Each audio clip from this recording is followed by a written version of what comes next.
বুধবার ভোরের আলো ফোটার আগেই প্রত্যাঘাত ভারতের। পাক অধিকৃত কাশ্মীরের 9টি জঙ্গি ঘাঁটিতে হামলা চালালো ভারত। আর এই খবর ছড়িয়ে পড়তে খুশি ভারতীয়দের মধ্যে। ভারতীয়দের দাবি, এটা মহড়া, পাকিস্তানকে গুড়িয়ে দিক ভারত।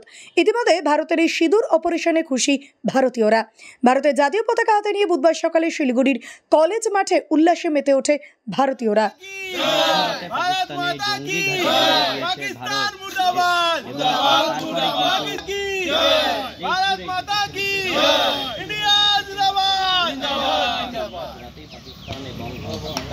पाकिस्तान मुर्दाबाद, पाकिस्तान मुर्दाबाद, भारत माता की, भारत माता की।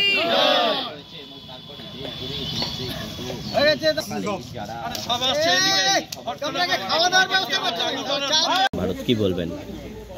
এটা তো আমার মনে হচ্ছে ইন্ডিয়ান আর্মিকে স্যালুট ফার্স্ট, কেন ইন্ডিয়ান আর্মি এত বড় কাজটা করতে পেরেছে মোদিজির নেতৃত্বে এবং মোদিজির ইন্সপিরেশনে।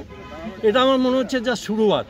এই 9টা ঘাঁটি দিয়ে আমরা স্টার্ট করলাম, এটা গিয়ে 9000-এ দাঁড়াবে এবং আমরা 9000-এর জন্যই অপেক্ষা করছি। এবং ওই দেশটাকে আমরা গাজা দেখতে চাই। গাজার যে সিচুয়েশন হয়েছে, আমরা সেই সিচুয়েশন ওই দেশটা, কারণ দেশটা ভিখিরি দেশ, ওই দেশে বাঁচার কোনো রাইট নেই। ওরা জঙ্গির ঘাঁটিওগুলো জঙ্গি পয়দা করে ওরা। তো ওই জঙ্গি আমাদের কোন কাজে লাগবে? হ্যাঁ, সায়েন্টিস্ট ওই দেশে তৈরি হয় না।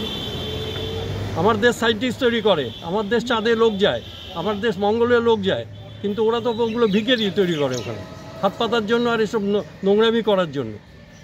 যে কাজটা কাশ্মীরে করেছে এটা অত্যন্ত ন্যাক্কারজনক কাজ, অত্যন্ত নোংরা কাজ। এগুলো করা উচিত না, কারণ এটা সাধারণ ট্যুরিস্ট যারা গেছিল, ট্যুরিস্টের রাইট আছে সব দেশ ঘোরা, সব জায়গায় যাওয়া, সেখানে এই কাজটা করা ঠিক হয়নি। আমি তমনাথ দাস, ডাকনাম ভুটু, আমি সুভাষপল্লিতে থাকি।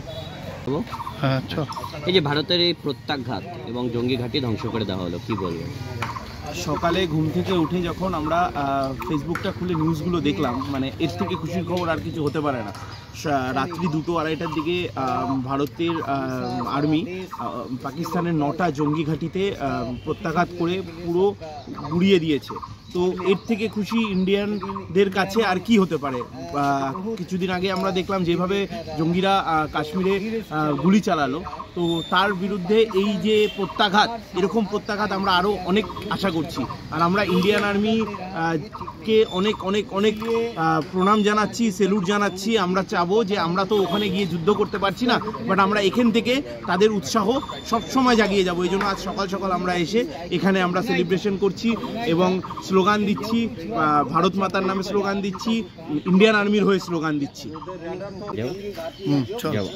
এই যে ভারতের এই প্রত্যাঘাত পাকিস্তানের ওপর, কি বলবেন?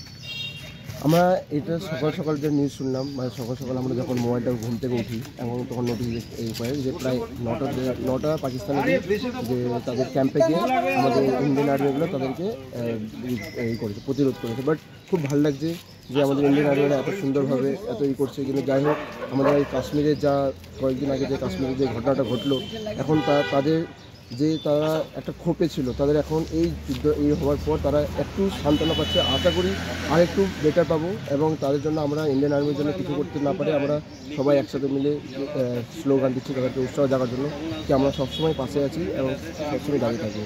ভারত পাকিস্তান মুর্দাবাদ, পাকিস্তান মুর্দাবাদ, पाकिस्तान मुर्दाबाद, तिरंगा ऐसा ही लहराता रहे, ऐसा ही लहराता रहे, तिरंगा ऐसा ही लहराता रहे। पाकिस्तान मुर्दाबाद, जिंदाबाद, इंडियन आर्मी जिंदाबाद।